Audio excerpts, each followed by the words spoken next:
তো hey guys, welcome back to my channel. আজ আমি তোমাদের সাথে আবার একটা ওয়েডিং গেস্ট মেকআপ লুক নিয়ে চলে এসেছি। আর আজকের লুকটা অনেক বেশি অ্যাট্রাকটিভ হতে চলেছে, তো স্কিপ না করে পুরো ভিডিওটা দেখতে থাকো। আশা করি তোমাদের অনেক বেশি ভালো লাগবে। তোমাদেরকে এই লুকটা কেমন লাগলো অবশ্যই আমাকে কমেন্ট করে জানিও। পার্সোনালি আমার এই লুকটা নিজের ভীষণ পছন্দ হয়েছে। তো সবচেয়ে প্রথমে আমি টোনার অ্যাপ্লাই করে নিয়েছি। আর এই লুকটা যেহেতু অনেক বেশি লং লাস্টিং করতে হবে, তাই একটা গার্নিয়ারের ফেস সিরাম আমি ইউজ করছি। তোমরা চাইলে অন্য যে কোনো সিরাম ইউজ করতে পারো। আর হ্যাঁ, আমি যেহেতু ভিডিও বানানোর জন্য লুকটা ক্রিয়েট করেছিলাম, তাই আমি আইস কিউব ইউজ করিনি।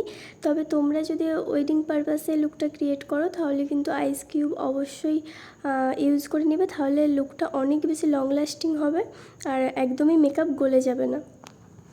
এরপর আমি পন্ডসের লাইট জেলটা ইউজ করে নিচ্ছি অ্যাজ এ ময়শ্চারাইজার। হাতে নিয়ে আমি খুব ভালোভাবে ব্লেন্ড করে নিচ্ছি। আর আজকে আমি ফিটমির একটা প্রাইমার ইউজ করছি। তোমরা অনেকেই জানো এই প্রাইমারটা আমি অনেক দিন ধরে ইউজ করছি। আমার ভীষণ পছন্দের একটা প্রাইমার। তোমরা ডেফিনেটলি একবার ট্রাই করে দেখতেই পারো, আমার ভীষণ ভালো লাগে। আর একবার আমাকে ট্রাস্ট করে দেখতেই পারো।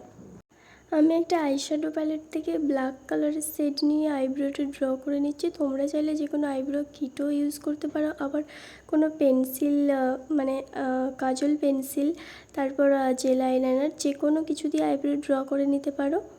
এরপর আমি একটা ফিটমির কনসিলার অ্যাপ্লাই করে নিচ্ছি, যার শেড নাম্বার হলো মিডিয়াম 25। ভীষণ ভালো একটা কনসিলার, তোমরা ডেফিনেটলি একবার ট্রাই করে দেখতে পারো। তো আমি আইলিডে অ্যাপ্লাই করে আইব্রোটা ডিফাইন করে নিচ্ছি, সাথে আইশ্যাডো বেসটাও ক্রিয়েট করে নিচ্ছি। খুব ভালো কনসিলার, আমার ভীষণ পছন্দের একটা কনসিলার। সাথে প্রাইসটাও একদম তোমাদের বাজেটের মধ্যে। তো আশা করি তোমাদের কনসিলারটা খুবই ভালো লাগবে। আর যদি তোমরা কেউ ইউজ করে থাকো তাহলে কিন্তু আমাকে কমেন্টে জানিও তোমাদের কেমন লেগেছে। তো এরপর আমি বিউটি ব্লেন্ডার দিয়ে খুব ভালোভাবে ব্লেন্ড করে নিয়েছি। আজকে আমি ফাউন্ডেশনের জন্য ল্যাকমির ফাউন্ডেশন ইউজ করেছি, যার শেড নাম্বার হলো 01 শেড। তো এই ফাউন্ডেশনটা আমি ফার্স্ট টাইম ইউজ করছি। ইউজ করে যেটা বুঝলাম, ফাউন্ডেশনটা ভীষণ লাইট ওয়েট একটা ফাউন্ডেশন। আর যেহেতু ভয়েস ওভারটা পরে দিচ্ছি তাই বলতে পারছি। আর ক্রিজ লাইনও একদম পড়ে না, তবে খুব একটা যে হাই কভারেজ দেয় ফাউন্ডেশনটা সেটা আমি বলবো না। তবে খুব ভালো লেগেছে ফাউন্ডেশনটা আমার কাছে, প্রাইস অনুযায়ী ডেফিনেটলি খুবই ভালো। তো তোমরা যদি এই ফাউন্ডেশনটা ইউজ করো তাহলে কিন্তু তোমাদের যদি ডার্ক স্পট থেকে থাকে তাহলে তোমরা আগে ডার্ক স্পটগুলো কভার করবে, তারপরেই ফাউন্ডেশনটা অ্যাপ্লাই করবে। তবে ফাউন্ডেশনটা ডিউই গ্লোই একটা লুক দেয়। তোমরা যারা ফিটমির ফাউন্ডেশন একবার চেঞ্জ করে অন্য কিছু ফাউন্ডেশন ট্রাই করতে চাইছো কম প্রাইসের মধ্যে, তারা একবার এই ফাউন্ডেশনটা ট্রাই করে দেখতে পারো। আমাকে একবার ট্রাস্ট করে দেখতেই পারো, আমার কাছে খুবই ভালো লেগেছে ফাউন্ডেশনটা।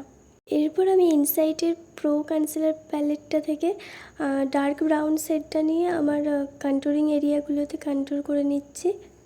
এরপর আমি সমস্ত প্রোডাক্ট খুব ভালোভাবে ব্লেন্ড করে নেব ওই সেম বিউটি ব্লেন্ডারের সাহায্যে। ফেস কন্ট্যুরিং কিন্তু মেকআপের একটা বিগ পার্ট।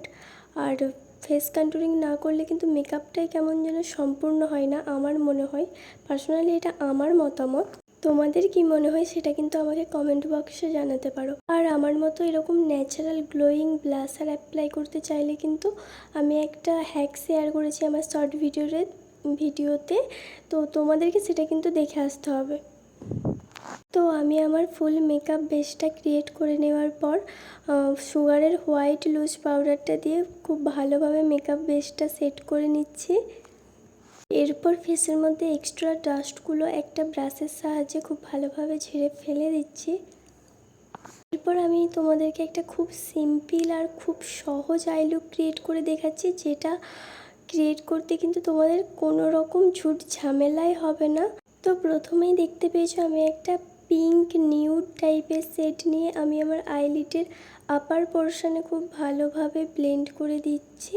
তোমরাও কিন্তু এইভাবে আই লুকটা ক্রিয়েট করবে, আশা করি তোমাদের খুব ভালো লাগবে। এরপর একটা পিঙ্ক শেড নিয়ে, মানে পিঙ্ক সিমার শেড বলতে পারো, আইলিডের মিডিল পোর্শনটা ফাঁকা রেখে আউট অফ কর্নার আর ইনার কর্নারে অ্যাপ্লাই করছি। তোমরা কিন্তু এইভাবে লুকটা ক্রিয়েট করে দেখতে পারো, খুব সহজ কিন্তু খুব সুন্দর লাগবে দেখতে। এরপর আমি আরেকটু শ্যাডো নিয়ে সেম জায়গাতে অ্যাপ্লাই করছি, মানে আমি একটু ডিপ করছি শ্যাডোটা। আমি আমার আই লুকটা শাড়ির সাথে ম্যাচিং করার জন্য ব্লু স্কাই বা ব্লু যেই কালারই বলো না কেন ওই কালারটা নিয়ে আমি মিডিল পোর্শনে খুব ভালোভাবে ব্লেন্ড করছি। আমি কিন্তু কোনো কনসিলার কাট করিনি, তোমরা কিন্তু এইভাবে একবার করে দেখতে পারো, কোনো ঝুটঝামেলা ছাড়াই। আমি আগেও বলেছি, কোনো ঝুটঝামেলা ছাড়াই কিন্তু খুব সুন্দর একটা গর্জিয়াস মেকআপ লুক তোমরা ক্রিয়েট করতে পারবে। আজকে আমি আইলাইনারের জন্য মিউজিক ফ্লাওয়ারের long wear gel eyeliner use করছি। আর আমার ওতে দেওয়া ব্রাশগুলো ঠিক পোষায় না বলতে পারো, তোমাদের কেমন লাগে আমি জানি না, তাই আমি এখানে ইউজ করেছি একটা পেন্সিল আইলাইনারগুলো, মানে এটা নষ্ট হয়ে গেছে। তো আমি ওই আইলাইনারটা দিয়ে মানে ওই আইলাইনারের ব্রাশটার সাহায্যে আইলাইনারটা অ্যাপ্লাই করছি। জানি না এই হ্যাকটা তোমাদের কেমন লাগবে, তোমরা যারা ব্রাশ পছন্দ করো না তারা কিন্তু একবার এইভাবে ট্রাই করে দেখতে পারো। আশা করি তোমাদের খুব ভালো লাগবে, মানে আমার খুব ভালো লাগে। আঙুলের সাহায্যে হাইলাইটিং করে নিচ্ছি নোজ, চিক, যে সমস্ত জায়গায় হাইলাইট করে। এরপর আমি একটা রেড লিপস্টিক দিয়ে আমি আমার ফুল লুকটা কমপ্লিট করে নিয়েছি। আর হ্যাঁ, বলতে ভুলে গিয়েছিলাম, আমি আজকে কোনো ল্যাশেস ইউজ করিনি, আমি আজকে ফিটমির মাস্কারা ইউজ করেছি, ক্লোসাল মাস্কারাটা ইউজ করেছি। অনেকেই আছে যারা ফলস ল্যাশেস পছন্দ করে না, তারা কিন্তু এরকম একটা ভালো ওয়াটারপ্রুফ মাস্কারা ইউজ করতে পারো। এরপর লাস্টে আমি ফেসেস ক্যানাডার একটা মেকআপ ফিক্সার ইউজ করেছি, খুব ভালো ফিক্সারটা, একদম মেকআপ খুব ভালোভাবে সেট হয়ে যায়।